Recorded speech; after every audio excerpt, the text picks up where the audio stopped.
I would agree with the concept form follows energy, but you would have to redefine energy.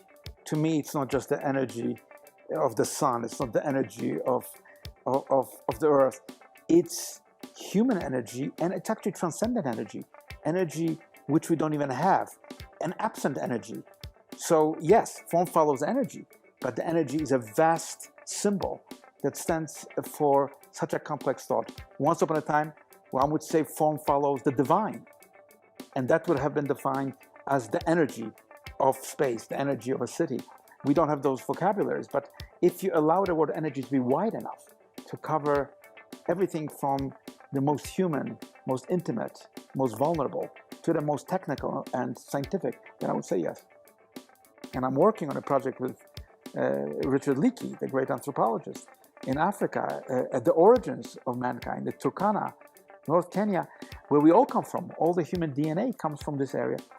We are thinking how evolution and the environment are intertwined, and how we are changing, and how the technology is changing us. And are we going to become only brains connected to some artificial intelligence? Well, I think in future buildings, not necessarily because architects or people want them to, but will have to be shaped to use minimum energy and minimum structure. You'll find buildings with, as time goes on, with less glass in them, less transparency, heavier insulation. I think they will start to be shaped much more by energy considerations and trying to make the building economic to run. We've reached a sort of impasse in terms of ventilating buildings, where they're so sealed that you can hardly breathe in them. And I think there's a movement to bring fresh air into buildings, to make them openable. It's just a question of air movement and finding ways of getting air moving through buildings, which saves you an enormous amount of energy over a sealed air-conditioned building, which is piling huge amounts of energy in simply to achieve the temperature which is directly outside. And for instance, at the Expo 2020 in Dubai, we have got the energy pavilion to do. Whether we can make it tenable to live in the desert, both from the energy point of view and from the sustainability point of view, because of having enough water to live on. Form follows not just energy, but follows a lot of things. And you have to bear in mind that a lot of what I call high-tech architects think that energy and water are the only key issues, but there are a lot of other aspects of issues. And so form doesn't just follow energy, form follows a host of other things. Our work is to bring ecology with designing, but there are fundamental differences between the two disciplines.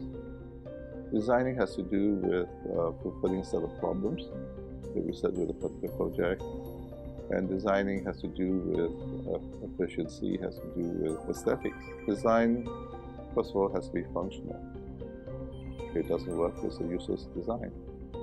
And so design has to work, it has to be functional. That's the first criteria. Second criteria is that design has to meet the requirements of society. You know, the local authority requirements, the building bylaws, cost, budget, quality of building. The third requirement of design, in my opinion, is it has to be very beautiful, provided it's not gratuitous. And then the fourth criteria is the most important one. To me, it's the first starting point for all our design work. It has to make people happy. And that to me is one of the most important criteria of design. Besides making it green, making it low energy, making water savings, to start with people and how to make them happy. I think if I do form follows energy, I might say make the walls really thick with insulation and a small window, and it's good. You're going to use less energy. but I could actually go, what would I say with form? If the form follows function is true, but define your function. The functions are more complex. It's never just one function. I want you to be comfortable. I want you to feel happy and be in touch with nature. I want you to feel psychological and physiologically satisfied. And I don't want you to use more energy than necessary, and definitely don't get energy from sources that would somehow reduce other people's quality of life now and in the future. I think it should all be appropriate and adequate, beautiful, timeless. It's probably high time that we say, well, that's a given. We almost don't know how to build without using function to drive form. What we need to do is somehow bring that energy context back into the equation, which I think has been long lost since we've had easy access to energy. At a time when it was much harder, energy wasn't transported, it wasn't supplied to every dwelling, every settlement. I think then we were quite careful with how much energy we used years, and it's certainly something I've made my quest is to try and make sure that the buildings are responding to energy. Energy becomes a big driver. It isn't just energy in its raw sense, but it's certainly the negative impacts of excessive energy, let's put it that way. So a zero carbon building, just putting carbon into the equation, you would very clearly see how energy has had a massive influence on form, yet still provides the function which, as I say, we should easily be capable to do. We don't need new lessons for that.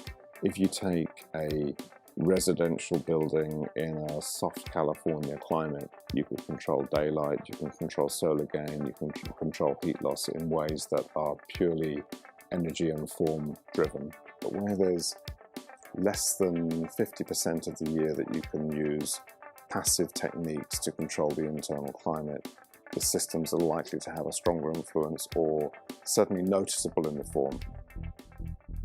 Lo que nosotros hemos podido investigar y encontrar a lo largo de 14 años, la naturaleza tiene un proceso de diseño que no solamente tiene una geometría reconocible, una geometría logarítmica, secuencial.